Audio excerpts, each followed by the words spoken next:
Hello friends, welcome to Unacademy. This is me doctor Siddharth Arora. Friends, ईमानदारी से अपने दिल पे हाथ रखकर सही मायनों में बताना कि how many of you are really confident कि मैं जितनी पढ़ाई कर रहा हूँ, जितनी मेहनत कर रहा हूँ, उसके बाद मैं सिविल सर्विस एग्जामिनेशन मेंस का आंसर ढंग से लिख पाऊंगा या लिख पाऊंगी फॉर दैट मैटर। अगर तुम सही मायनों में एक इंटेलिजेंट ऑनेस्ट एनालिसिस करोगे तो मैं गारंटी से बोलता हूँ कि 100 में से 95 लोगों को ये आइडिया ही नहीं होता कि आंसर लिखना कैसे होता है। बहुत हार्ड वर्क करते हैं, लेकिन ये एक कन्फ्यूजन ख़त्म ही नहीं होती that how do you actually write an mains answer. सबको मालूम है जी, हमें फैक्ट्स मालूम है, फिगर्स मालूम है, हमें डेटा मालूम है, हमें जजमेंट का नाम मालूम है, लेकिन यूपीएससी एग्जामिनर एक्चुअली हमसे चाहता क्या है वो ज़्यादातर लोगों को आइडिया ही नहीं होता। और उसी की वजह से बहुत सारी मेहनत करने के बाद तुम प्रीलिम्स तो क्लियर कर जाते हो, लेकिन मेंस का आंसर तुम्हारे में से बहुत सारे लोग सिर्फ गेस वर्क पे कर देते हैं। और उस वजह से it's a very sad loss to a future aspirant, a future IAS officer जो बनना चाहता था आईएएस ऑफिसर, सब मेहनत भी करी थी, लेकिन उसे पता ही नहीं चला कि जी यूपीएससी एक्चुअली एक्सपेक्ट क्या कर रहा है। मैं इसका निवारण करने के लिए ये वीडियो का एक श्रृंखला लेकर आया हूँ, एक सीरीज लेकर आया हूँ, जिसमें मैं सारे previous year UPSC polity, because मैं पॉलिटी पढ़ाता हूँ, मेंस आंसर को सॉल्व करके दूंगा। Yes, you heard it right. मैं इन क्वेश्चन पेपर्स में सारे क्वेश्चंस लाऊंगा और मैं उनको सॉल्व करूंगा और तुम्हारे साथ मॉडल आंसर शेयर करूंगा। मुझे लगता है कि अगर मैं तुम्हारी जगह होता और मैं इस टाइम पर एक एस्पिरेंट होता जो इस एग्जाम की तैयारी कर रहा होता, तो मैं खुशी से फूला नहीं समाता। And I am sure this is a blessing for all of you. अगर तुम सही मायनों में 1% सीरियस हो इस एग्जाम को क्रैक करने के लिए और मेहनत करने को पीछे नहीं हटते, तो I am sure you should be joining completely each of these videos. So 1 minute भी वीडियो वॉच करना रुकना मत। और I am doctor Siddharth Arora. Unacademy में मुझे मेरे कोड सेट लाइव के नाम से जाना जाता है। आप में से कई हज़ार students already set live code use करके अन अकेडमी ज्वाइन कर चुके हैं। व्हाट्सएप या टेलीग्राम या फेसबुक या इंस्टाग्राम, इस सब जगह पे टाइम वेस्ट मत करो।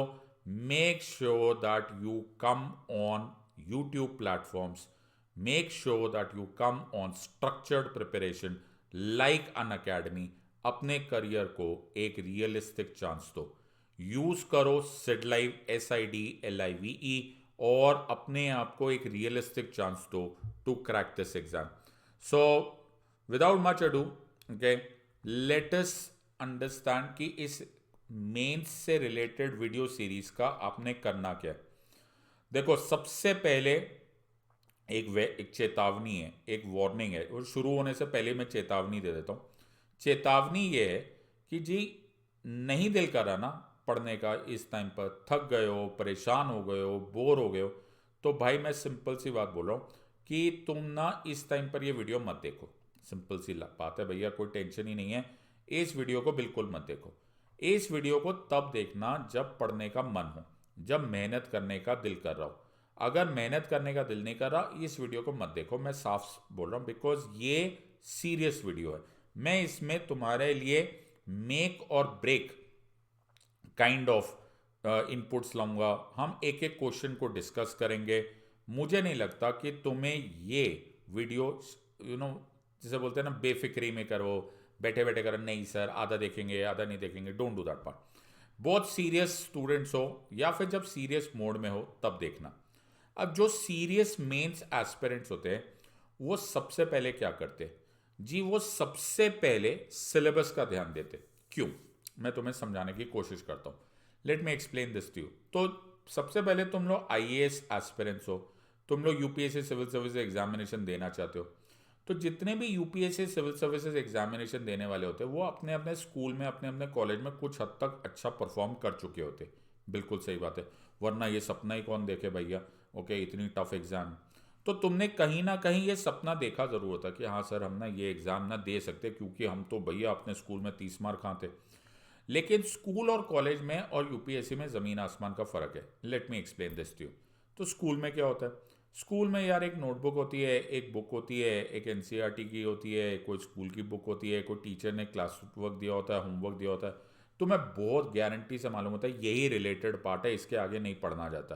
तुम उसको ढंग से पढ़ लो, रट लो, लिख लो, हो गया जी, A+, 10/10, 100/100, तुम बड़े खुश हो। कॉलेज में ज़्यादा दिन पलटते नहीं है, ज़्यादा कुछ नहीं होता। यूनिवर्सिटी का होता है, एक पूरी यूनिवर्सिटी की पुरानी साल के सारे के कुछ क्वेश्चंस की बुकलेट होती है, 90% ऑफ द क्वेश्चंस रिपीट ही होते हैं। बाकी सीनियर्स मदद कर देते हैं, थोड़े प्रोफेसर से पूछ लेते हैं और काम हो जाता है, काम चल ही जाता है। और तुम में से बहुत सारे लोगों को ये गलतफहमी हो जाती है कि कुछ इसी तरह से मेंस के आंसर लिखने होते हैं।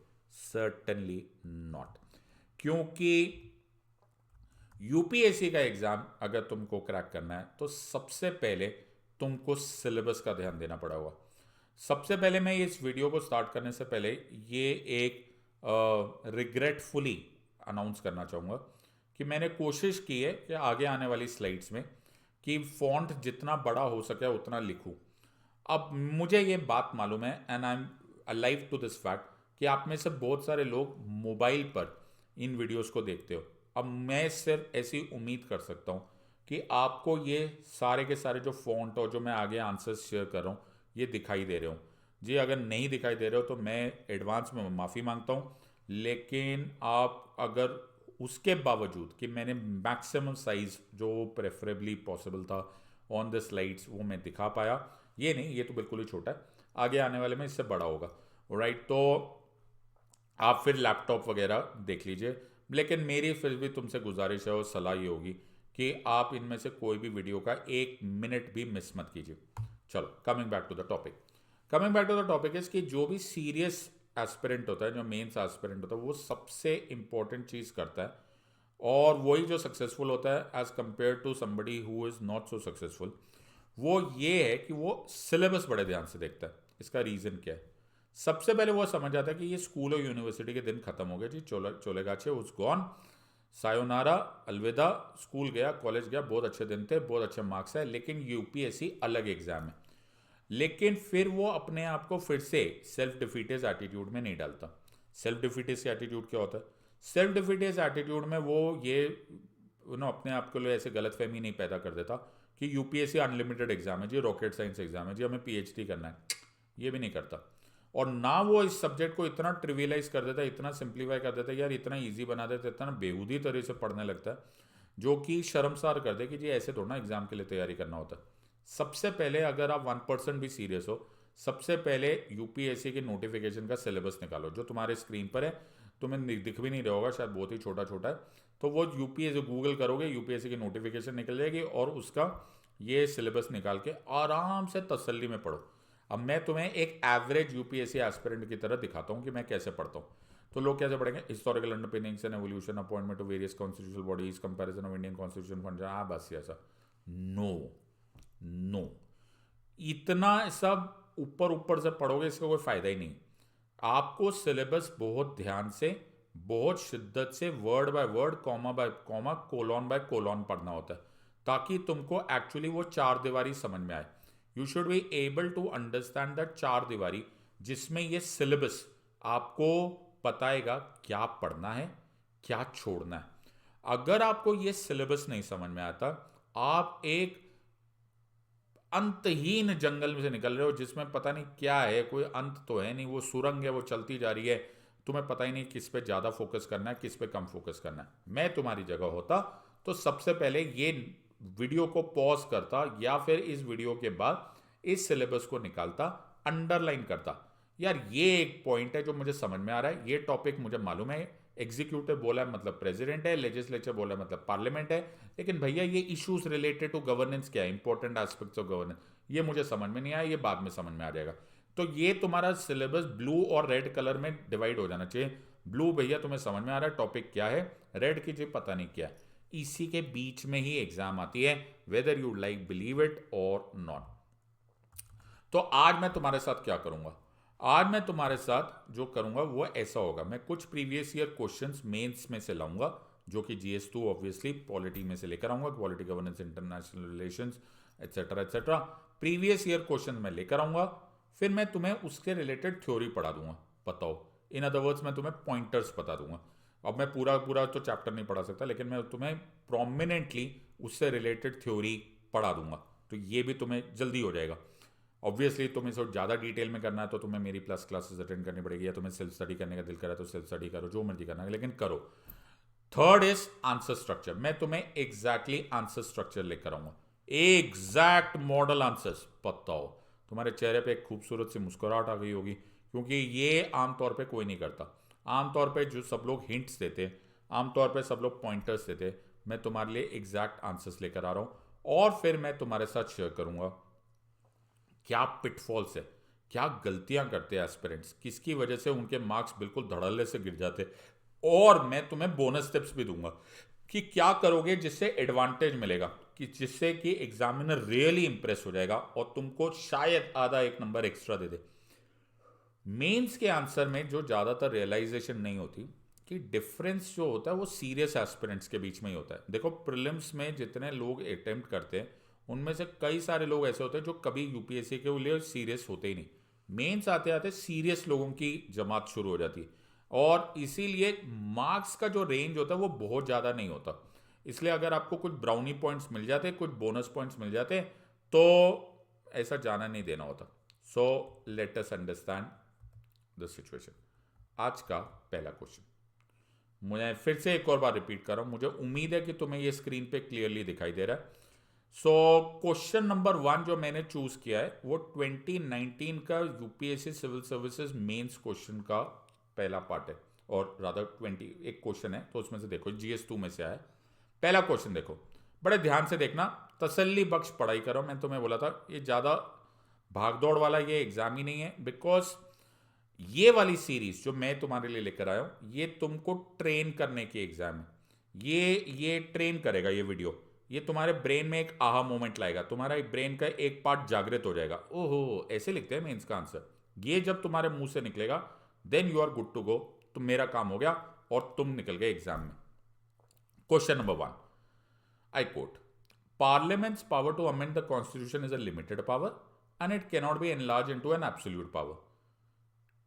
Unquote. In the light of the statement, explain whether Parliament under Article 368 of the Constitution can destroy the basic structure of the Constitution by expanding its amending power. 2019. अब मैं तुम्हें बताता हूं लोग करते क्या है। जब ये क्वेश्चन देखकर अगर कोई एग्जामिनेशन हॉल से बाहर आए और तुम उसके बाहर आते ही तुमसे उससे पहला क्वेश्चन पूछो ना कि भाई क्वेश्चन क्या आया था, तो मालूम है वो क्या बोलेगा? बोलेगा बेसिक स्ट्रक्चर पे क्वेश्चन आया था। सिंपल, वो सीधा ये लाइन बोलेगा कि भाई ये बेसिक स्ट्रक्चर पे क्वेश्चन आया था, मैंने लिख दिया। फंस गए तुम। किस में फंस गए तुम? वो शॉर्ट क्वेश्चन और लॉन्ग आंसर वाले चक्रव्यूह में फंस गए, जिससे हम स्कूल और कॉलेज में बड़े मजे से मार्क्स लेते थे। वो यहां पर चक्रव्यूह है, यहां पर ये क्वेश्चन है ही नहीं। Let me show you question number 2, फिर मैं तुमको एक एक करके एक्सप्लेन करता हूं। ये 2013 का क्वेश्चन है, 2019 GS2 मेंस का question. The Supreme Court of India keeps a check on the arbitrary power of the Parliament in amending the Constitution. Discuss critically. अरे कैसी बातें कर रहे हो? ओके, बाहर आया क्या क्वेश्चन आया था? तो यार कुछ तो सुप्रीम कोर्ट और पार्लियामेंट पे रिलेटेड क्वेश्चन आया था। नहीं, ये फिर से वही चक्रव्यूह है। तुम्हें क्वेश्चन पढ़ना ही नहीं आता, आंसर तुम क्या लिखोगे? सो क्वेश्चन नंबर 2 तुमने सिर्फ देख लिया, यार कुछ तो ना शायद सुप्रीम कोर्ट पार्लियामेंट पे क्वेश्चन आया था। ना मेरे बच्चे, तुम बुरे तरह से फंसने वाले हो। क्वेश्चन नंबर 3, आज मैं 3 क्वेश्चंस करने वाला हूं, ये तीसरा क्वेश्चन है। तो third and the last of today's question is this: starting from inventing the basic structure doctrine, the judiciary has played a highly proactive role in ensuring that India develops into a thriving democracy. In the light of statement, evaluate the role played by judicial activism in achieving the ideals of democracy. भाई इसमें ना depend करता है कि तुम्हारी आंखें ऊपर है कि तुम्हारी आंखें क्वेश्चन के नीचे है। हाँ, अगर ऊपर है तो तुम बोलोगे यार बेसिक स्ट्रक्चर डॉक्ट्राइन पे क्वेश्चन आ गया, और अगर नीचे है तो तुम बोलोगे जुडिशियल एक्टिविज्म पे क्वेश्चन आ गया। ओके, तुम्हें समझ में नहीं आया ये क्वेश्चंस पूछ क्या रहे? ये ना लॉन्ग आंसर है, नो शॉर्ट नोट है। सबसे पहले allow me to get into your brain, मैं तुम्हारे बुद्धि के अंदर एंटर कर रहा हूं और मैं तुम्हें समझा रहा हूं ये क्वेश्चन है क्या। सबसे पहले तुम्हारे मन में जो ख्याल आ रहा होगा, जिसको मैं पहले ही एड्रेस कर लेता हूँ। हाँ, तुम्हारे मन में बड़ी सारी चिंताएं आ रही होगी कि सिद्धार्थ सर आपने ना एक साल का 2021 का सारे क्वेश्चंस ले लेने चाहिए थे, 2020 के सारे ले लेने चाहिए थे। नो, हलवा बन जाएगा, हलवा, सूजी का हलवा होता है ना, ओके वैसा हलवा, क्योंकि इतने सारे क्वेश्चंस है तुम उसको रिलेट ही नहीं कर पाओगे। तो वो मेरे लिए ईजी है, या फिर उसके लिए जिसने एक दो बार मेंस दे दिया है तो उसको पूरा का पूरा सब्जेक्ट आ गया है, तो वो एक क्वेश्चन आया जी पार्लियामेंट से रिलेटेड, अगला क्वेश्चन आया गवर्नमेंट स्कीम से रिलेटेड, तीसरा क्वेश्चन आया जुडिशरी से रिलेटेड, और मैं सारे क्वेश्चन डिस्कस कर लूँ, जो मुबारकबाद हो गया, मेरा काम हो गया। मैं अपना काम ऐसा मुकाने वाला हूँ ही नहीं। जब मैं पढ़ा रहा होता हूँ तो फिर मेरा एकमात्र इरादा होता है कि मेरे स्टूडेंट्स को समझ में आए। तो मैंने पिक एंड चूज किया है वो 3 क्वेश्चंस अलग अलग साल के, जिनके एक्चुअली मुद्दे सेम है। Yes, so there are certain things which are common to all these questions. और इससे तुम्हें यह बात पता चलेगा कि हर टाइम जब क्वेश्चन आता है अगला अलग अलग साल में आता है, तो तुमको ऐसा कुआं नहीं खोदना पड़ता कि जी कोई नया ही टॉपिक लेकर आते ना, कोई जरूरत नहीं। There are certain facts and figures जो कि इन तीनों क्वेश्चंस के साथ सेम है, कॉमन थ्रेड है। तो मैं तुम्हें पहले इन तीनों क्वेश्चंस को एड्रेस करने के लिए कुछ कॉमन फैक्ट्स एंड फिगर्स बताता हूं। जब उन कॉमन फैक्ट्स एंड फिगर्स तुमको पता चल जाएगा, तब तुमको रियलाइज हो जाएगा कि तुम्हें ज़रूरत से ज़्यादा हार्ड वर्क करने की ज़रूरत नहीं पड़ेगी। और फिर क्या होता है, तुम्हारा सीक्वेंस याद रहेगा। और ऐसे 3-3, 4-4, 2-2, 3-3, 4-4, 5-5 क्वेश्चंस के कॉम्बिनेशंस में मेरी ऐसा इरादा है कि मैं सारे के सारे मेंस क्वेश्चंस को प्रीवियस ईयर ख़त्म कर दूंगा। तो तुम्हें लग जाएगी लॉटरी अगर तुम पढ़ना चाहोगे तो। लेकिन एज आई टोल्ड यू, ये सीरियस स्टूडेंट्स के लिए है, ये सबके लिए है नहीं। Let me explain and show to you आज का game changing moment in your life. School में क्वेश्चन क्या आता है? स्कूल में क्वेश्चन आता है short note long answer. University में भी आमतौर पे ऐसे ही क्वेश्चन आता है, शॉर्ट नोट लॉन्ग आंसर। एक क्वेश्चन आया, write a short note on Newton's law of gravity, या फिर write a long answer on Newton's laws of motion, ऐसा कुछ भी आता है। भाई क्वेश्चन आने दो, जो दिल में आएगा सब कुछ लिख देंगे। न्यूटन होना चाहिए, ग्रेविटी होना चाहिए, सब कुछ लिख डालो। मतलब दिल खोल के न्यूटन के बारे में लिखो। ग्रेविटी आया, न्यूटन ये, न्यूटन वो, एप्पल गिरा, ऑरेंज गिरा, कुछ तरी लिखते जाओ, 500 वर्ड्स खत्म करो। और तुम्हें मज़ेदार बात यह है कि एक्चुअली ये सब ऐसा मजाक लग रहा है, लेकिन तुम्हें मार्क्स मिल भी जाते थे। 10 में से 8, 10 में से 7, 10 में से 9, कुछ अच्छा लिख दिया तो 10 में से 10, that's it. You similarly in college, और ये तुम सब लोग एक्सपेरिमेंट कर चुके हो। तो अगर तुम में से कोई ऐसा बोल रहा है कि नहीं नहीं सर हम तो है ना ऐसा कभी नहीं लिखते थे, तो हमें मालूम है जन्नत की हकीकत, लेकिन दिल के खुश रखने को गालिब ख्याल अच्छा है। सब ने किया। हम डॉक्टर्स बनते बनते ये किया, लॉयर्स बनते बनते ये किया, इंजीनियर्स बनते बनते ये किया, सीएस बनते बनते सब ने ये किया। लेकिन भाई यूपीएससी में ऐसा नहीं किया जा सकता। यूपीएससी क्या है? UPSC union public service commission तुम्हें क्या बनाने के लिए एग्जाम है। तुम्हें जो बनाना चाहते हैं या फिर वो देखना चाहते हैं कि तुम बन सकते हो या नहीं, वो इंडिया के ब्यूरोक्रेट्स है, IAS, IPS, IRS officers etcetera, IFS officers वगैरह। तुम्हारी लाइफ में जो तुमसे उम्मीद है हमें, वो उम्मीद ये है कि भाई तुम ना देश में अगर कोई प्रॉब्लम आएगी, कोई इशू उठेगा, तो तुम उसको आइडेंटिफाई कर पाओगे और फिर तुम उसको रिजॉल्व कर पाओगे। बात समझ में आ रही है या नहीं? ये लॉन्ग आंसर शॉर्ट नोट वाला काम नहीं मिलने वाला। तो तुम्हारे सपोज तुम डिस्ट्रिक्ट में डिस्ट्रिक्ट मजिस्ट्रेट बन गए, और तुम्हारे यहाँ पर कोविड-19 पैंडेमिक आ गया, जैसे हमारे देश में आया था। तो सारे डिस्ट्रिक्ट एडमिनिस्ट्रेशन को कोविड-19 पैंडेमिक को सहना था। तो भैया डीएम से क्या उम्मीद है कि वो कोविड-19 पैंडेमिक में कोविड-19 के बारे में लॉन्ग आंसर लिखे? नो। उसको प्रॉब्लम आइडेंटिफाई करना आना चाहिए कि जो कोविड कैसे फैलता है, कोविड की रोकथाम कैसे की जा सकती है, कोविड की वैक्सीनेशन कैसे दूर दूर तक पहुंचाए, लोगों को जिनको खाना नहीं पड़ रहा वो कैसे पहुंचे, माइग्रेंट लेबर्स का क्या प्रॉब्लम है, एट्सेट्रा एट्सेट्रा। वही तुमसे उम्मीद है इन द क्वेश्चन।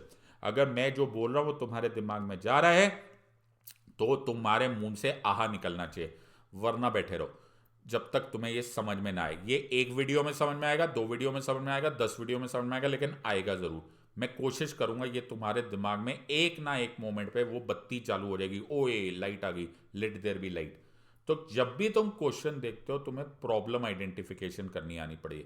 तो जो मैंने अभी 3 क्वेश्चन दिखाए, इसको पॉज कर लो या फिर रिवाइंड कर लो या फिर उसकी स्क्रीनशॉट ले लो। अगर नहीं है तो कुछ नहीं, तो ये सारे प्रीवियस ईयर क्वेश्चन ही हैं, आराम से मिल जाते हैं। उनको ढूंढो और उन क्वेश्चन को बड़े ध्यान से देखो, बिल्कुल फेस टू फेस देखो। और उन क्वेश्चंस को जब देखोगे ना, तो आइडेंटिफाई करने की कोशिश करो कि भैया ये पूछ क्या रहा है, what is the essence of this question. Problem क्या है, कौन सी प्रॉब्लम है जिसको आइडेंटिफाई करने को मुझे एग्जामिनर बोल रहा है। जब तुम इस प्रॉब्लम आइडेंटिफिकेशन को पकड़ लोगे तुम्हारा काम हो जाएगा। Let me get to these 3 question. इन 3 क्वेश्चंस में जो कैरेक्टर्स है पहले मैं उनको समझा देता हूं। इसमें एक कैरेक्टर आ रहा है सुप्रीम कोर्ट, एक कैरेक्टर आ रहा है पार्लियामेंट, एक कैरेक्टर आ रहा है basic structure of the constitution. ये 3 कैरेक्टर्स को समझाने के लिए एक बैकग्राउंड स्टोरी है और वो बैकग्राउंड स्टोरी है प्रॉब्लम आइडेंटिफिकेशन। तो मैं तुम्हें समझाता हूं ये है क्या। सो हमारे पास हमारे देश में एक कॉन्स्टिट्यूशनल गवर्नमेंट है, यानी कि हमारी गवर्नमेंट को फॉलो करना पड़ता है द कॉन्स्टिट्यूशन ऑफ इंडिया, जो हमारा संविधान है, जो हमारा आईन है। इसको बड़े ध्यान से सुनो, शांति से सुनो। जो लोग मुझसे पढ़ चुके हैं उनके लिए तो बड़ा इजी हो जाएगा, ये रिवाइज हो जाएगा, और जिन्होंने नहीं भी पढ़ा हुआ है बहुत आसान हो जाएगा। आराम से बैठ के सुनो। मेरे देश में कॉन्स्टिट्यूशन ऑफ इंडिया है। कॉन्स्टिट्यूशन मेरा संविधान है, मेरा आईन है, ये मेरा फंडामेंटल लॉ है। इसको फॉलो करना जरूरी है हर एक को, इसके ऊपर कुछ नहीं। अब कॉन्स्टिट्यूशन ऑफ इंडिया में बहुत सारे आर्टिकल्स है, अनुच्छेद है।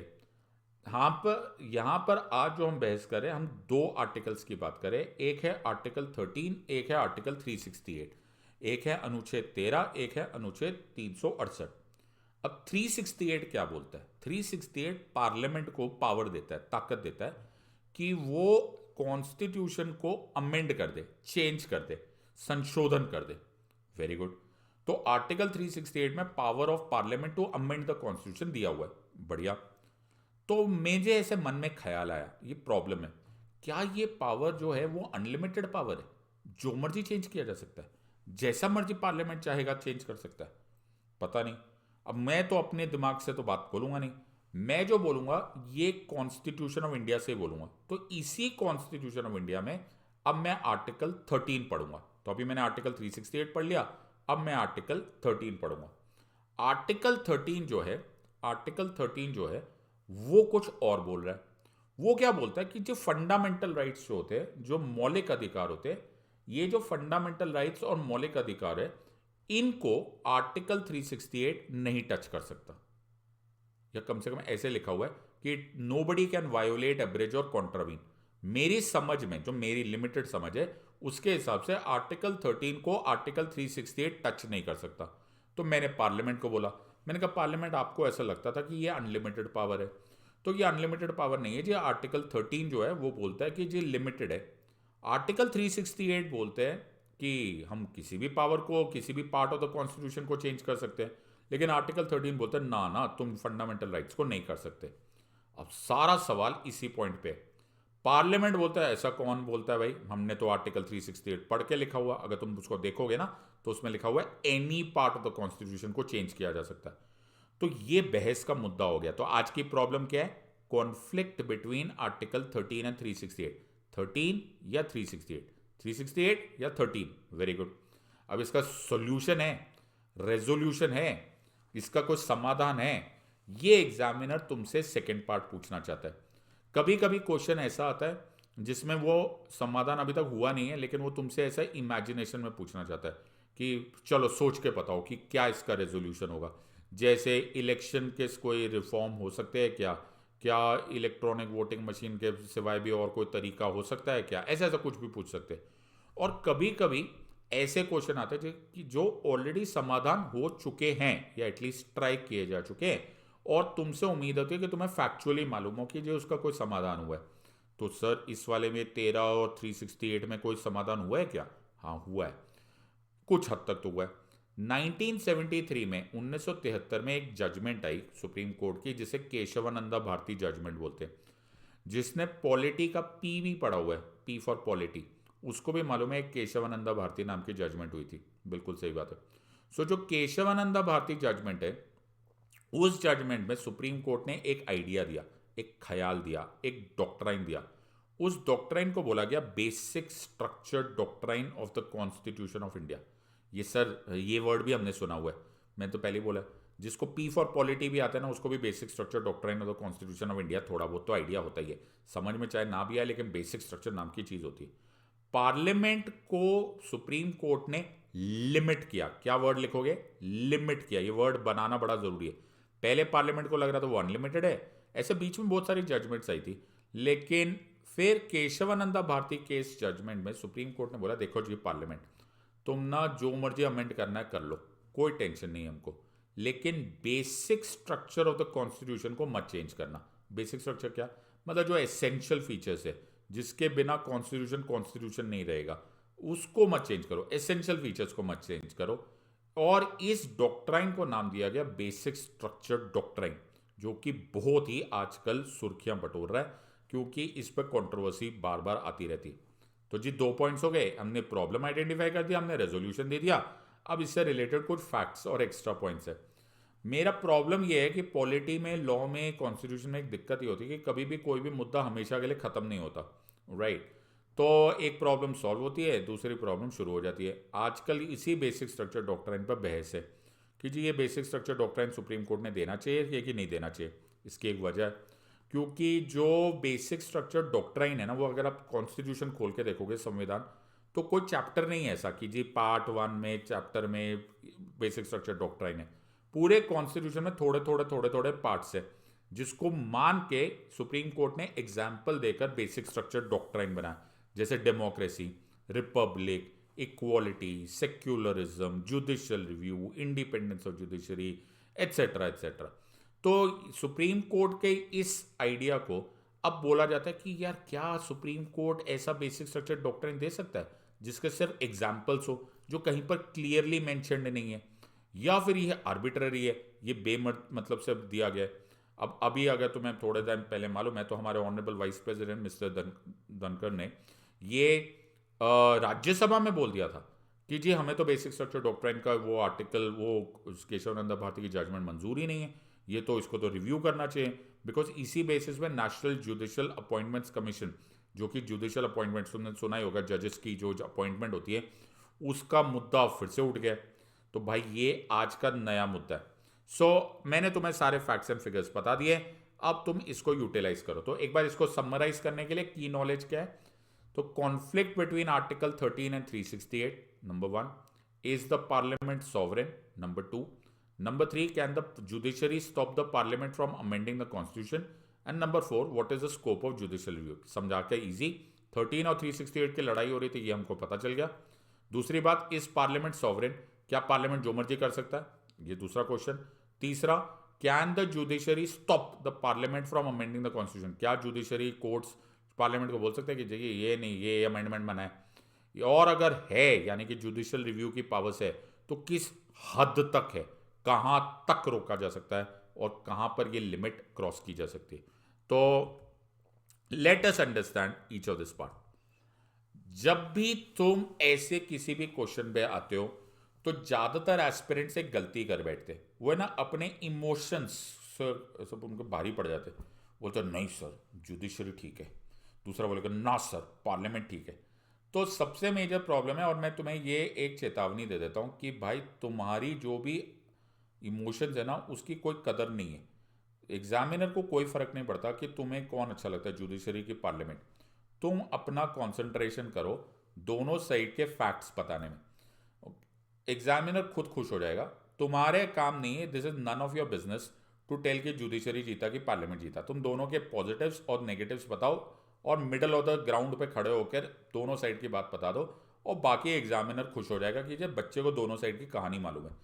अगर मैं जुडिशरी से पूछूं कि जुडिशरी ये ना आप ना बेसिक स्ट्रक्चर डॉक्ट्राइन क्यों दिया, ओके इससे अच्छा तो ना ही देते, पार्लियामेंट को करने देते, तो मुझे जुडिशरी याद दिलाता Siddharth 24th constitutional amendment act 1971 याद है, या इमरजेंसी ऑफ 1975 याद है, जब अनलिमिटेड पावर्स की वजह से सरकार जो है वो प्रैक्टिकली डिक्टेटरशिप हो गई थी। यही 24th अमेंडमेंट 1971 जो मिसेस इंदिरा गांधी के समय आया था, वो चैलेंज टू डेमोक्रेसी माना गया। इसीलिए तुम्हें याद रखना चाहिए, जो शायद तुमने पहले भी पढ़ा होगा, कि केशवानंदा भारती जजमेंट के जिस दिन जजमेंट आई थी उस दिन उस केस को केस दैट सेव्ड डेमोक्रेसी का नाम दिया गया, the case that saved democracy. So supreme court अपनी तरफ से भी ठीक है कि जी देखो अगर अनलिमिटेड छोड़ दिया जाए तो फिर ये तो बड़ी प्रॉब्लम है। जुडिशियल अपॉइंटमेंट, जजेस की अपॉइंटमेंट से रिलेटेड जो नेशनल जुडिशियल अपॉइंटमेंट्स कमीशन बनाया गया, एनजेएसी, सुप्रीम कोर्ट तो उससे भी बड़ा दुखी है कि ये क्या है यार, इससे तो इंडिपेंडेंस ऑफ जुडिशरी इफेक्ट होती है। तो ये भी अपने आप में एक अफेक्टेड है। इसलिए हमारे इस टाइम पे जो present honourable the chief justice of India justice D Y Chandrachud की खुद की स्टेटमेंट है कि बेसिक स्ट्रक्चर डॉक्ट्राइन वाला ये जो जजमेंट था ये हमारे लिए नॉर्थ स्टार का काम करता है, यानी कि हमें हमेशा दिशा दिखाता है। ऑन द अदर हैंड अगर मैं पार्लियामेंट को बोलूँ कि पार्लियामेंट या तुम क्यों नाराज हो रहे हो, ओके, तो पार्लियामेंट बोलेगा सिद्धार्थ एक बात बता, हम डेमोक्रेसी में रहते हैं। मैंने कहा हाँ। यानी कि लोग हमें वोट करते हैं। मैंने कहा हाँ। एक्चुअली पावर पीपल के पास होती है। मैंने कहा हाँ। तो एक्चुअली हम डेमोक्रेटिकली इलेक्टेड पावरफुल पार्लियामेंट है, हम आंसरेबल टू पीपल है। अगर हम कॉन्स्टिट्यूशन अमेंड नहीं कर सकते तो भैया कौन करेगा, हम तो डेमोक्रेसी है। और वैसे भी ये जो बेसिक स्ट्रक्चर डॉक्ट्रिन बनाया गया है ये कोई क्लियर तो है नहीं, ये कोई बुक में तो लिखा नहीं है, ये तो माइंड ऑफ द जज में है। ये अनलिमिटेड पावर्स दे देता है जुडिशरी को। तुम्हें हमारे अनलिमिटेड पावर से एतराज़ है, हमें तुम्हारे अनलिमिटेड पावर से एतराज़ है। मैंने कहा यार देखो लड़ना बंद करो, मैं तो दोनों साइड की बात करूंगा और एग्जामिनर को दे दूंगा। सो अब मैंने सारे फैक्ट्स एंड फिगर्स बता दिए, अब एक एक करके क्वेश्चन कर लेते। तो अब इस क्वेश्चन को समझो। पहला question number 1, parliament's power to amend the constitution is a limited power and it cannot be enlarge into an absolute power. In the light of this statement, explain whether Parliament under Article 368 of the Constitution can destroy the basic structure of the Constitution by expanding its amending power. जो नादान लोग होते हैं वो इस question को धड़ाक से answer लिखना स्टार्ट करते हैं, ऐसे नहीं करना होता, दिमाग लगाओ।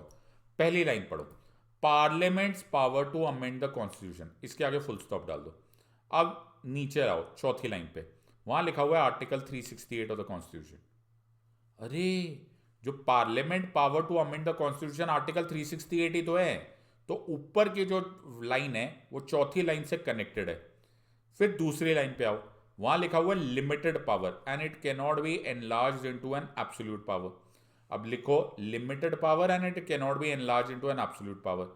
अब उसी को तुम आखिरी लाइन से कनेक्ट करो कि अगर पार्लियामेंट अपनी पावर को एक्सपैंड कर देता है, लास्ट क्या लिखा है, एक्सपैंडिंग इट्स अमेंडिंग पावर, तो वो अनलिमिटेड हो जाएगा, एब्सोल्यूट पावर हो जाएगा।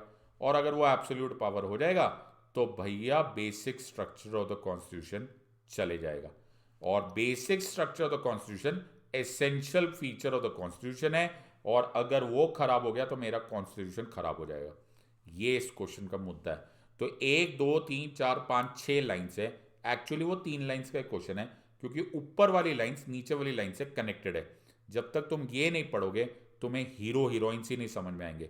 इस क्वेश्चन के 3 कैरेक्टर्स है, parliament's power to amend the constitution 368, वो क्या एक लिमिटेड पावर है। Number 2, basic structure of the constitution क्या उसको रोक सकता है from expanding it to unlimited scope, और अगर वो बेसिक स्ट्रक्चर को नहीं फॉलो करे तो क्या मेरा कॉन्स्टिट्यूशन बचेगा या नहीं बचेगा। तो इस क्वेश्चन को अब मैं आंसर देने वाला हूं, तो get ready to see this on your screen for the first time. किसी ने भी मॉडल आंसर्स नहीं दिए, सबने पॉइंटर्स दिए, लेकिन मैं अगले कई सारे वीडियोस में तुमको इसके रियल आंसर्स दूंगा। किसी भी आंसर के 3 पार्ट्स होते हैं, पहले लिख लो, इंट्रोडक्शन, बॉडी एंड कंक्लूजन। मैं फिर बोल रहा हूं, इंट्रोडक्शन, बॉडी एंड कंक्लूजन। किसी भी आंसर का इंट्रोडक्शन कैसे करना होता है, मैंने एग्जामिनर को पहले 4-5 लाइंस में यह समझा देना या ये बताना है कि एग्जामिनर भैया मैं समझ चुका हूं कि इस क्वेश्चन का प्रॉब्लम स्टेटमेंट क्या है, फुल स्टॉप। मुझे और किसी टेंशन में है ही नहीं, मुझे यह पता देना है कि इसका प्रॉब्लम स्टेटमेंट क्या है, फुल स्टॉप। और मुझे ये इंट्रोडक्शन में बताना है। अगर मैं एग्जामिनर को यह नहीं बता पाया कि मैं क्वेश्चन समझ ही नहीं पाया हूं, मैं मुद्दा समझ ही नहीं पाया हूं, एग्जामिनर आगे तुम वो पहले ही समझ जाएगा भैया ये 200 वर्ड्स किसी ना किसी तरह से कवर करने वाला है, ये इसको क्वेश्चन ही नहीं समझ में आया, ये कुछ भी लिख देगा। इसीलिए सबसे पहले करो इंट्रोडक्शन। मैं फिर उम्मीद कर रहा हूं कि वो मेरे फ्रेंड्स जो कि मोबाइल पर ये देख रहे हैं वो इस फॉन्ट को पढ़ पा रहे हैं। मैंने कोशिश की है कि इसको बोल्ड कर दो, जितना बड़ा बना दो, लेकिन मैं इसको पॉइंटर्स के फॉर्म में नहीं पढ़ाना चाहता था, मैं शॉर्टकट नहीं लेना चाहता था। मैं चाहता था कि तुम्हें सब कुछ समझ में आए, इसीलिए मैंने इसमें सब कुछ डालने की कोशिश की है। आज का हमारा इंट्रोडक्शन कैसा है, लुक एट माय इंट्रोडक्शन। तो मैंने कैसे इंट्रोड्यूस किया, मैंने लिखा जी पहला मैं समझ गया हूं कि आपका जो क्वेश्चन है ना एग्जामिनर साहब, वो ये बात है कि अगर पार्लियामेंट की पावर अनलिमिटेड हो गई तो मेरा कॉन्स्टिट्यूशन खराब हो जाएगा, और जो मेरा कॉन्स्टिट्यूशन है वो खराब नहीं होना चाहिए, मेरे लिए कॉन्स्टिट्यूशन बड़ा जरूरी है। Constitution of India is the supreme law of the land and it lays down the framework for the governance of the country. वाह जी, मैं समझ गया जी, आप मुझसे कॉन्स्टिट्यूशन से रिलेटेड क्वेश्चन पूछ रहे हो, ये मैं समझ चुका हूं। तो मैंने कॉन्स्टिट्यूशन ऑफ इंडिया से supreme law of the land को स्टार्ट किया। अब मेरी दूसरी लाइन सुनो, दूसरी लाइन और भी कमाल है कि कॉन्स्टिट्यूशन ही एम्पावर करता है पार्लियामेंट को। जो पार्लियामेंट मेरा कॉन्स्टिट्यूशन को चेंज कर रहा है ना, जो उसको पावर है वो मेरे कॉन्स्टिट्यूशन ने ही दिया है। बट अब मेरी लाइन ध्यान से समझ में आ गई कि मेरा नेक्स्ट लाइन बट जो है वो बड़ा केयरफुली है कि but this power is not absolute and is subject to certain limitation. तो जी सिद्धार्थ जी आप समझ गए हो कि जी ये जो पावर है ये कॉन्स्टिट्यूशन ने पार्लियामेंट को दी है। कॉन्स्टिट्यूशन ही को लिमिट अमेंडिंग पावर, पार्लियामेंट को अमेंड पावर करने का मौका कॉन्स्टिट्यूशन ही देता है, लेकिन ये पावर लिमिटेड है, ये एब्सोल्यूट नहीं है, इसमें कुछ ना कुछ लिमिटेशन है। अब मैं लाइन बोल दूंगा, अब मैं बिल्कुल ही जैसे बोलते हैं ना धड़ल्ले से मैंने अनाउंस कर दिया। नेक्स्ट लाइन मेरी बड़ी क्लियर है, power of the parliament to amend the constitution is limited by basic structure. और बेसिक स्ट्रक्चर क्या होता है जी, basic structure of the constitution refers to fundamental and essential features of the constitution which cannot be altered or destroyed by the parliament through its power to amend the constitution, full stop। यार मैंने actually देखा जाए तो जो मैं बोलना चाहता हूं ना आगे वाले पार्ट्स में वो मैं यहां बोल चुका हूं, लेकिन मैंने अभी हेडलाइंस मार दिए। जो इंट्रोडक्शन में हेडलाइंस होते हैं, जैसे हमारे पास न्यूज़पेपर में या फिर टीवी पर एक हेडलाइंस आती है ना, ओके, कि बजट अनाउंस। हाँ जी, अब बजट अनाउंस तो सिर्फ हेडलाइंस होता है, अब बजट में क्या क्या हुआ ये आगे बताएंगे, लेकिन इंट्रोडक्शन में तुम्हें पता चल गया जी बजट के बारे में बात हो रही है। वैसे ही मैंने इस क्वेश्चन में देखते ही पहचान लिया और मैंने एग्जामिनर को बोल दिया, पहचान गया मैं जी प्रॉब्लम स्टेटमेंट क्या है। अब इसमें तुम देखो, इसमें 1 2 3 4 5 6 7 8 9 लाइन्स है। अब ये डिपेंड करता है कि कितने वर्ड्स का क्वेश्चन आए। मैंने इस सीरीज में वर्ड लिमिट अपने अनुसार नहीं रखी है, और मैं ये लिबर्टी देता हूँ तुमको, डिपेंडिंग अपॉन कि क्या क्वेश्चन आए, डिपेंडिंग अपॉन कि 200 का है 150 का है, वो तुम इसको वेरी कर लेना, लेकिन फैक्ट्स एंड फिगर्स यहीं से पकड़ लेना। तो जी हमारा हो गया इंट्रोडक्शन। अब हम करेंगे बॉडी। सो अब हम नेक्स्ट पार्ट करेंगे बॉडी। अब बॉडी क्या है जी, तो अब बॉडी क्या होता है, बॉडी वो पार्ट होता है द एंटायर पार्ट जिसमें तुम्हें शोबाजी करनी है। जो भी तुमने पढ़ा है, जो भी तुमको आता है, जो भी तुम्हें फैक्ट्स एंड फिगर्स है, वो शो करने का मौका बॉडी में। अब तुमने जो इंट्रोडक्शन में करना है और जो लास्ट में तुम्हें कंक्लूड करना है, जो हैंड्स प्रूव्ड नहीं बोलते, उसका बीच का जो ब्रिज है वो बॉडी है। इसमें शो कर दो भैया जो कुछ भी पढ़ा हुआ है, जो इससे रिलेटेड है, ऐसा नहीं कि कुछ और ही टाइम पास पढ़ना स्टार्ट कर दो, इससे रिलेटेड जो कुछ भी तुम्हें आता है वो डाल दो। अब जैसे तुम्हें मालूम है article 368 of the constitution empowers the parliament to amend the constitution, but the scope is limited by the basic structure of the constitution। अब तुम पहली लाइन को ध्यान से देखो, तुम में से बहुत सारे लोगों को लगेगा सर ये है ना काफ़ी वकीलों वाली भाषा लग रही है ना, but the scope of this power is limited by the basic structure of constitution. मैं यहाँ शोबाजी नहीं कर रहा, मैं यहाँ पर तुमको चैंपियन बनाने के लिए आया हूँ। तो मैं क्या बोल रहा हूँ कि ज़रूरी नहीं है कि तुमको लीगल लैंग्वेज ही यूज़ करनी है, you need not do it. इसलिए मैंने दूसरी लाइन लिखी है उन सब लोगों के लिए जिनको लॉ की लैंग्वेज या तो आती नहीं है या नेचुरली नहीं आती, या फिर उस दिन याद नहीं आएगी जिस दिन तुम एग्जाम लिखोगे। कोई लॉ की एग्जाम लिखने की जरूरत नहीं है। मुझे पास बहुत सारे स्टूडेंट्स आते हैं, बोलते सर हमारा है ना हिंदी मीडियम है, हमारी इंग्लिश ठीक नहीं है, हम लॉ बैकग्राउंड से नहीं है। कोई फर्क नहीं पड़ता, ये सब बहाने हैं, बहानों का क्या। Don't worry on this part, simple साधारण इंग्लिश में लिखो, फैक्ट्स एंड फिगर्स क्लियर होने चाहिए। तो अगर तुम्हें पहली लाइन लिखनी आती है तो भी तुम बहुत खुश हो, मेरे को कोई प्रॉब्लम नहीं। अब जैसे लॉ वाले स्टूडेंट्स होते हैं या पॉलिटिकल साइंस वाले स्टूडेंट्स होते हैं या लीगल बैकग्राउंड वाले या लॉयर्स है, तो है ना हम क्या कर सकते हैं, हम थोड़े मजबूर हो जाते हैं। सुबह से शाम हमारी यही आदत ही हो जाती है, you know, define the scope of this power, please address this situation, I want to address this situation, I agitate, I adjournment, हमारे वर्ड्स वो आ जाते हैं जो लेगलीज कह जाते हैं, लॉ लॉ वर्ड्स होते हैं, हमसे साधारण अंग्रेजी नहीं बोली जाती। और जो साधारण अंग्रेजी बोलते हैं उनको ये बड़ी कॉम्प्लिकेटेड लगती है। टू ईच हिज ओन, तुम्हारी मर्जी है। सेकेंड लाइन पढ़ोगे तो तुम्हें लगेगा कि सेम ही लाइन मैंने वापस रिपीट कर दी। The parliament can not use its power to amend the constitution to destroy the basic structure of the constitution. भाई जो पहले लिखा था वही लिखा हुआ है। सो मैं तुम्हें ट्रेन कर रहा हूँ, तुम नोटिस करो, मैं तुम्हारे लिए यहाँ पे भला करने आया हूँ, मैं यहाँ शोबाजी नहीं करने आया हूँ, मैं तुमको एक्चुअली दिखा रहा हूँ कि मेंस का आंसर लिखते कैसे। फिर लिखा है the basic structure of the constitution includes the provisions related to federal structure of the government, the separation of powers between the legislative, executive and judicial branches, fundamental rights and freedoms of citizens, independence of the judiciary and secular and democratic nature of the state. अब ये जो part है ना, जो आखिरी part मैंने बोला है, ये बड़ा ज़रूरी है। बॉडी में तुमको थोड़ा सा एक्सपैंड करना है, तो तुम सिर्फ basic structure basic structure basic structure मत बोलते रहो। तुम्हें थोड़ा बहुत एग्जामिनर को बताना है कि देखो एग्जामिनर साहब, माना कि क्वेश्चन इतना छोटा है, मतलब 150-200 क्वेश्चन का वर्ड्स का है, लेकिन मेरे को ये सारा आता है कि बेसिक स्ट्रक्चर है क्या। अगर तुम मौके का फायदा नहीं उठाओगे तो तुम ये गलती कर बैठोगे। जैसे इसी बॉडी को अगर मैं कंटिन्यू करूंगा तो तुम्हें ये भी पता देना चाहिए कि कॉन्सेप्ट ऑफ बेसिक स्ट्रक्चर आया कहां से, क्योंकि ये कॉन्स्टिट्यूशन में तो लिखा नहीं था, ये 1950 में तो कॉन्स्टिट्यूएंट असेंबली में बनाया नहीं था, ये इंडिपेंडेंस में तो था नहीं भैया, ये Kesavananda Bharati versus state of Kerala 1973 में आया। ये जरूरी है।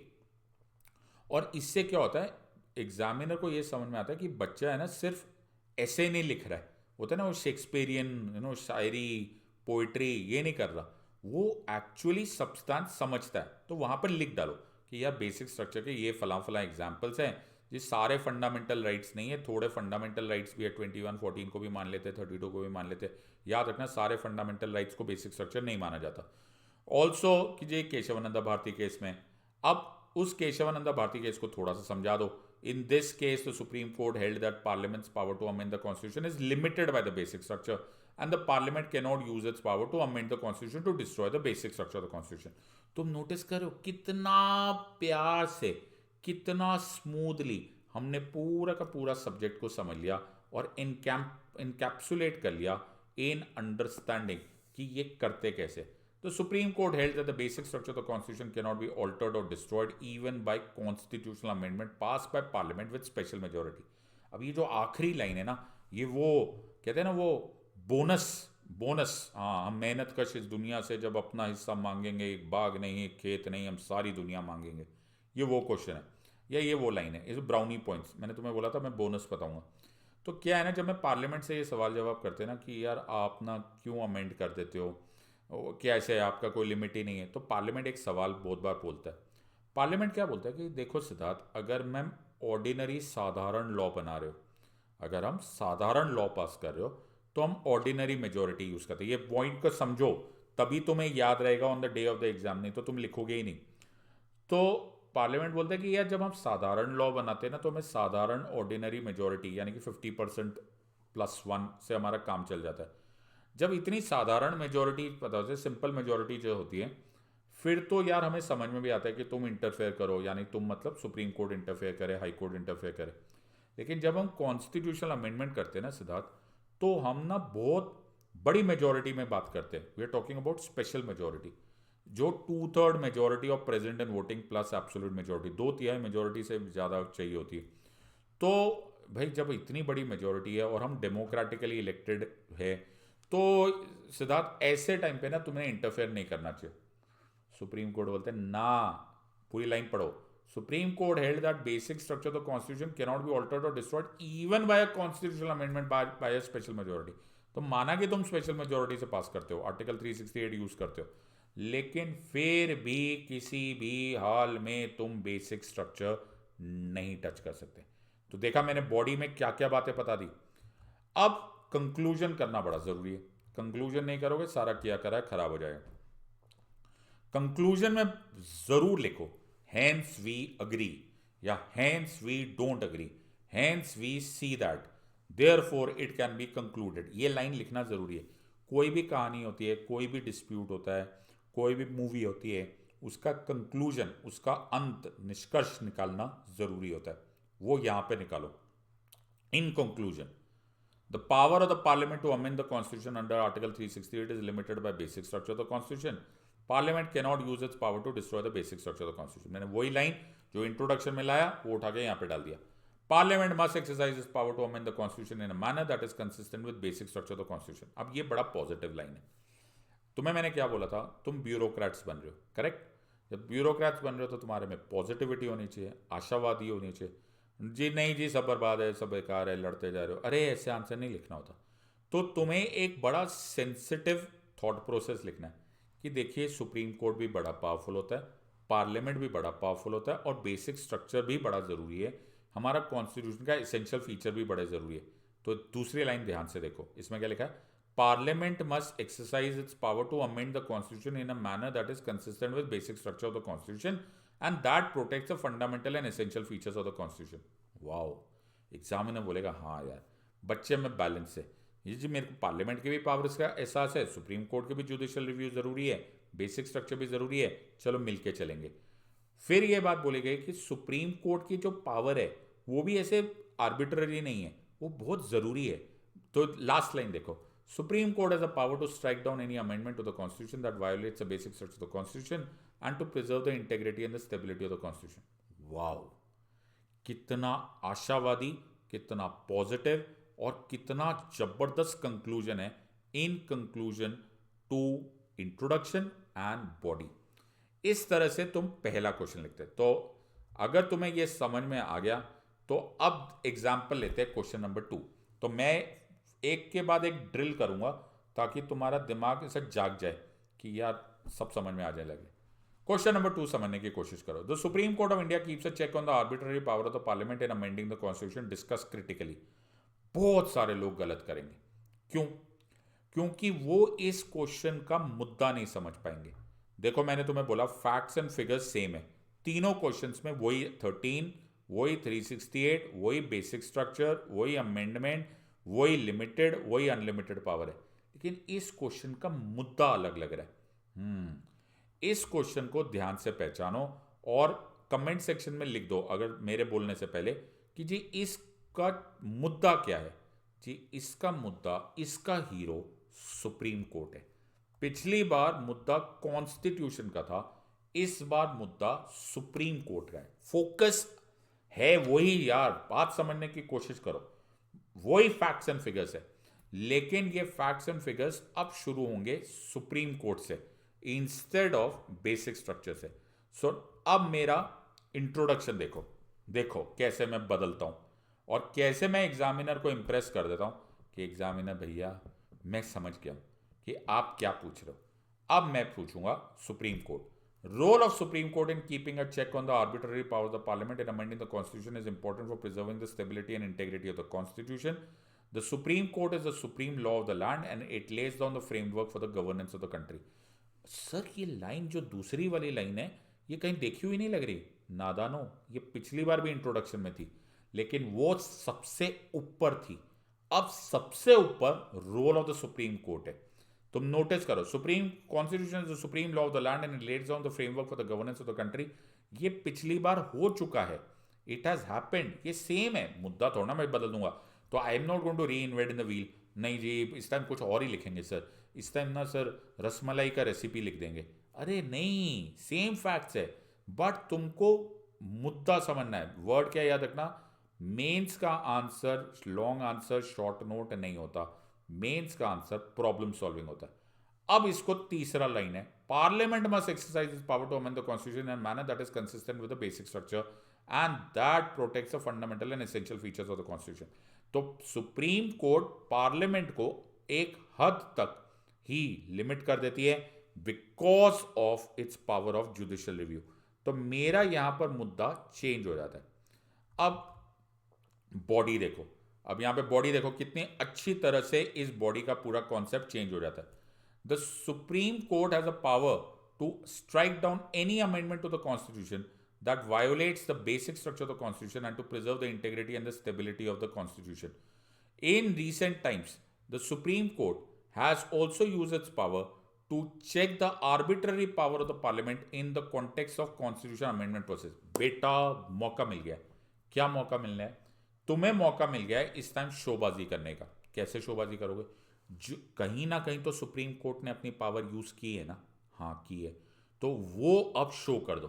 कोई केस याद है? हाँ सर हमें याद है, हमें इंदिरा गांधी वर्सेस राजनारायण केस याद है, हमें केशवानंदा भारती केस याद था, हमें मिनर्वा मिल्स केस याद था। कहीं ना कहीं तो सुप्रीम कोर्ट ने इस बेसिक स्ट्रक्चर के बारे में बोला होगा ना, कहीं ना कहीं तो उन्होंने डिस्क्राइब किया होगा ना कि यार ये अमेंडमेंट नहीं की जा सकती या ये की जा सकती है। इस टाइम पर शो कर दो, इस टाइम पर शो कर दो। देखो, और यहां पर ना गड़बड़ मत करना। अगर तुम्हें नहीं आता तो फिर रहने देना, तुम्हें जजमेंट का नाम नहीं मालूम, तुम्हें कुछ नहीं पता, रहने देना, तो बात अलग है। लेकिन अगर मालूम है, इस टाइम पर ब्राउनी पॉइंट्स मिलेंगे। बॉडी वो जगह होती है जहां तुम शोबाजी कर सकते हो। इंट्रोडक्शन वो होती है जहां पर तुम एग्जामिनर को ये बताते हो कि तुम्हारी प्रॉब्लम सॉल्विंग, जो प्रॉब्लम आइडेंटिफिकेशन है। कंक्लूजन ये होता है जहां तुम एग्जामिनर को ये इंप्रेस कर देते हो कि यार ये बैलेंस्ड है, इसको दोनों साइड के खेल मालूम होते। सो बॉडी करने के बाद अब देखो conclusion. So now look at the conclusion. अब कंक्लूजन देखो कितनी अच्छी तरह से मैंने चेंज किया। तो मैंने इंट्रोडक्शन ऑफ बॉडी को कितनी अच्छी तरह से कंक्लूड किया। मैंने बोला in conclusion, supreme court of India plays a crucial role in maintaining the balance of power between the parliament and the judiciary by keeping a check on the arbitrary power of the parliament in amending the constitution. कितने अच्छी तरह से मैंने दोनों बातें घुमा ली कि चीज, अगर पार्लियामेंट अमेंडिंग पावर को अनलिमिटेड करता है, अगर पार्लियामेंट आर्बिट्ररी होता है, अगर अगर बहुत बड़ा अगर है, तो सुप्रीम कोर्ट का रोल बड़ा क्रूशल होता है, वरना तो यार कॉन्स्टिट्यूशन चला जाएगा। Supreme court has the power to review. अब रिव्यू वर्ड आते ही जुडिशियल रिव्यू आ जाएगा। वैलिडिटी ऑफ कॉन्स्टिट्यूशनल अमेंडमेंट्स, तो मेरे को सारे एग्जाम्पल्स याद आ गए यार। एनजेएसी वाली जजमेंट वो मुझे याद आ गया जी। 99th कॉन्स्टिट्यूशनल अमेंडमेंट 2014, जब national judicial appointments commission, examiner बोलेगा देख लो, इसको मालूम है judicial review is the one जहां पर जो एक्चुअली जुडिशियल रिव्यू भी part of basic structure of the constitution है। This power helps to preserve, आखिरी लाइन देखो, this power helps to preserve the stability and integrity. अब तुम नोटिस करोगे कि ये एग्जैक्टली मेरे इंट्रोडक्शन से मैच कर रहा है। तो तुम नोटिस करो मैंने जो धागा बांधना स्टार्ट किया ना इंट्रोडक्शन से, वही धागा बॉडी के आसपास है और वही धागा कंक्लूजन है। इंट्रोडक्शन कुछ और हो जाए जी, कंक्लूजन कुछ और हो रहा है। जापान अलग है, रशिया अलग है, ब्राजील अलग है, सर्टेनली नॉट। और ऐसे बहुत लोग करते हैं। एंड डोंट वरी, मैं धीरे धीरे तुमको, इसलिए मैं तुम्हें मॉडल आंसर्स दे रहा हूं, तुमको धीरे धीरे एग्जाम्पल समझ में आ जाएगा कि करना कैसे, कैसे स्टे द कोर्स, अदरवाइज सारा का सारा खेल खराब हो जाएगा। अब तुम बहुत ही थोड़े से 2 क्वेश्चन हो गए, अब तीसरा क्वेश्चन कोशिश करो। तीसरा क्वेश्चन 2014 का क्वेश्चन है। ये बोलते हैं starting from inventing the basic structure doctrine, the judiciary has played a highly proactive role in ensuring that India develops into a thriving democracy. In the light of the statement, evaluate the role played by judicial activism in achieving the ideals of democracy. बेटा examiner ने तुम्हें पता भी नहीं करने दिया और क्या खेल खेला है। तो मुबारक है टू यूपीएससी एग्जामिनर, ये है एग्जामिनर नंबर 1 जो पूछा है। अब तुम इस क्वेश्चन को देखोगे तो जितने नादान लोग हैं वो गलती क्या करेंगे, वो करेंगे अरे सर बेसिक स्ट्रक्चर डॉक्ट्राइन पे दोबारा क्वेश्चन आ गया। ना मेरे बच्चे, starting from inventing the basic structure doctrine, the judiciary has played a highly proactive role, etc. etc. Basic structure doctrine इसमें नाम लिखा हुआ है। वो एग्जामिनर ने खुद नहीं बोल दिया है कि सुप्रीम कोर्ट ने बेसिक स्ट्रक्चर डॉक्ट्राइन दिया है। लेकिन नादान लोग क्या करेंगे, नादान लोग बेसिक स्ट्रक्चर डॉक्ट्राइन पे फिर से शॉर्ट नोट लिखना स्टार्ट कर देंगे। ये पहचानेंगे ही नहीं कि हीरो कोई और है। आखिरी लाइन, आखिरी 2 लाइन पढ़ोगे तो उसमें in the light of the statement evaluate the role played by judicial activism in achieving the ideals of democracy. Hero इसमें जुडिशियल एक्टिविज्म है। तुम्हें कॉन्सेंट्रेट करना है ऑन जुडिशियल एक्टिविज्म, और अगर तुमने ये नहीं किया तुम्हारी इंट्रोडक्शन पलट जाएगी और एग्जामिनर समझ जाएगा कि अगले 200 वर्ड्स भाई साहब ये पका पकी करेंगे और समझ ही नहीं पाएंगे कि मैंने पूछा क्या है। अब मेरी इंट्रोडक्शन देखो, मैंने क्या बोला, judicial activism has played an active role, a crucial role in ensuring that India develops into a thriving democracy by safeguarding the constitutional principles and values enshrined in the Constitution of India. मैंने क्या बोल दिया, examiner को 1 second में समझ में आ गया कि भाई ये तो मैं समझ गया हूं कि तुम क्वेश्चन बेसिक स्ट्रक्चर डॉक्ट्राइन पर डायरेक्टली नहीं पूछ रहे हो, तुम जुडिशियल एक्टिविज्म पे पूछ रहे हो, जो कि काम वही कर रहा है कि पार्लियामेंट को एक लिमिट से आगे नहीं बढ़ने दे रहा, एट्सेट्रा एट्सेट्रा, लेकिन स्टार्ट करना है जुडिशियल एक्टिविज्म से। अब ध्यान से देखो, मेरा सेकंड लाइन देखो इंट्रोडक्शन का, it says judiciary has used its power to strike down legislation. क्या जुडिशियल एक्टिविज्म यूज हुआ है? सर्टेनली यूज हुआ है। क्या वो लॉ के लेजिस्लेटिव बॉडीज के खिलाफ हुआ है? बिल्कुल हुआ है। क्या एग्जीक्यूटिव एक्शंस के खिलाफ हुआ है? बिल्कुल याद हुआ है। इसका कभी फंडामेंटल राइट्स ऑफ सिटीजन्स पे फायदा हुआ है? 100% हुआ है। आर्बिट्ररी पावर को चेक हुआ है? 100% हुआ है। तो एग्जामिनर को मैंने बता दिया, देखो सर मुझे ना समझ में आ गया, अब मेरे पास बड़ा सॉलिड मौका है, अब जहां जहां तुमने जुडिशियल एक्टिविज्म देखा है वो शो कर दो। बिल्कुल, Maneka Gandhi case, judicial activism has played an active role. Example in landmark case of Maneka Gandhi versus union of India 1978, बोल दो बिंदास, रुको मत।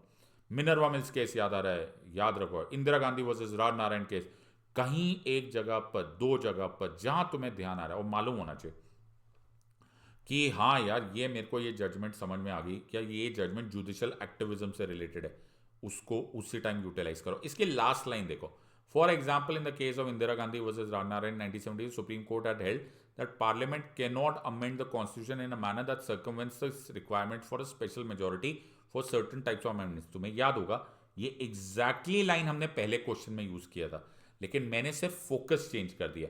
कभी कभी मूवीज में होता है ना, फोकस विलेन पे ना होकर हीरो पे होता है, हीरो पे ना होकर हीरोइन पे होता है, हीरोइन पे ना होकर किसी बैकग्राउंड कहीं होता है, दूर से गोली चल रही है। डायरेक्टर के ऊपर डिपेंड करता है कि इस टाइम पे स्पॉटलाइट कहाँ डालना है। इस टाइम पर डायरेक्टर जो मुझसे उम्मीद कर रहा है वो बोल रहा है जुडिशियल एक्टिविज्म पर फोकस डालो, और फिर कभी गलती मत करना, कंक्लूजन के बिना आंसर छोड़ना मत। अब कंक्लूजन में क्या करना है, फिर से बैलेंस। जी जुडिशियल एक्टिविज्म जरूरी है, बिल्कुल। क्या उसने अच्छा रोल प्ले किया है? बिल्कुल।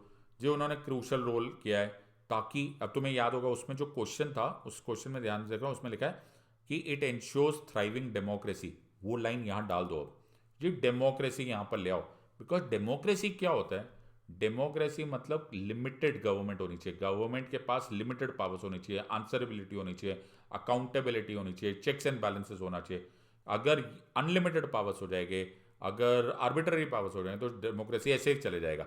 इसीलिए मैंने क्या बोला था, केशवानंद भारती केस को बोला गया था तो केस दैट सेव्ड डेमोक्रेसी। तो फिर मैं आगे लिखूंगा, judiciary has used its powers to strike down legislative and executive powers. Role of judicial activism is achieving the ideals of democracy has been crucial in ensuring that India remains a constitutional democracy and that the fundamental rights and freedoms of citizens are protected. Wow, क्या solid balanced answer है। जब तुम ऐसा answer लिखते हो, examiner automatically Impress हो जाता है। तो अगर मैं इन 3 क्वेश्चंस के आंसर्स का मेथड में समराइजेशन करूं, तो हमने किया क्या? सबसे पहले क्वेश्चन का एसेंस समझो। अगर एसेंस नहीं समझ में आएगा, तुम लॉन्ग आंसर शॉर्ट नोट लिखकर आ जाओगे, जो कहीं नहीं लेकर जाने वाला। क्वेश्चन का प्रॉब्लम समझने की कोशिश करो, मैं धीरे धीरे तुम्हें ले जाऊंगा, लेकिन अभी से कोशिश करो।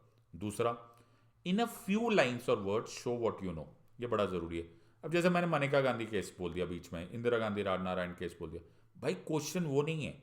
अब लोग क्या बोलते हैं, बाकी सब छोड़ देते हैं, फिर मनेका गांधी केस पर 20 लाइन्स लिख दी। एग्जामिनर तुमको वहीं पर पीनलाइज करेगा कि भाई मैंने तो ये पूछा ही नहीं।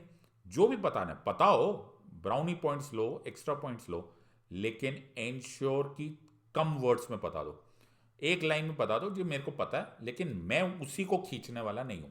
Also keep with in word limit, ये बड़ा जरूरी है। ये बात मैं कई बार बता चुका हूं कि वर्ड लिमिट क्रॉस करना अलाउड ही नहीं। और दूसरा ये याद रखना कि तुम करने वाले क्या हो। तुम ना सिस्टम के पार्ट बनने वाले हो, तुम ब्यूरोक्रेट बनने वाले हो, तो बागी मत बनो, बगावत मत करो।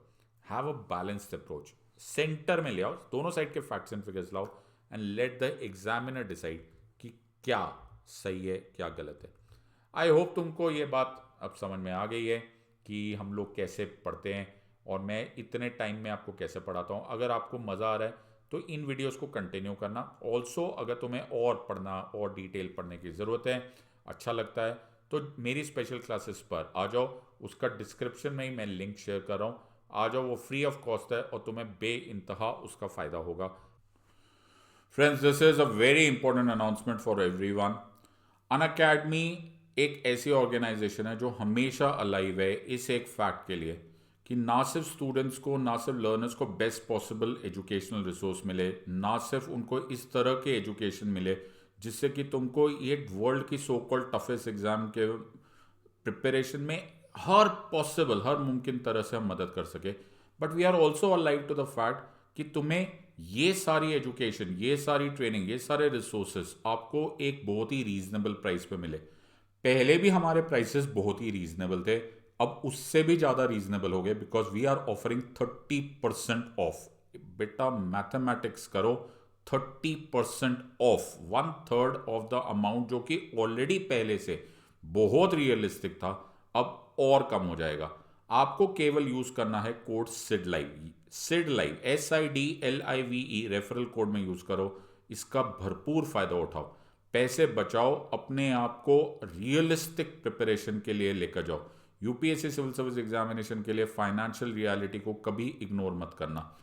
February 10th से लेकर February 15 तक ये ऑफर अवेलेबल है, डोंट मिस दिस। और आरंभ बैच लॉन्च हो जाएगा 16 फरवरी को, तो ये मौका जाने मत देना।